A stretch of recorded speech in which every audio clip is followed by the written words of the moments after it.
नमस्कार मंडळी, आपण आलो आहोत ओंकारेश्वरला इंदोर येथे.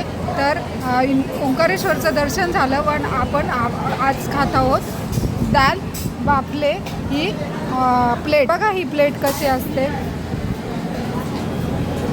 दाल बाफले, भात, वरण, कढी, कांदा, बाफले आणि लोणचं. तर या खायला सगळेजण. आणि हे बाफले कसे लागतात ते बघूया. टेस्ट खूप सुंदर आहे. तर ही दाल बाफलेची इतकी सुंदर टेस्ट आहे. तुम्ही नक्की इंदोर साईड, मध्य प्रदेश साईडला आले तिथे बाफले ट्राय करा. दो तीन ही हो गए, क्योंकि वो बोले इसमें 4 दे देंगे आपको.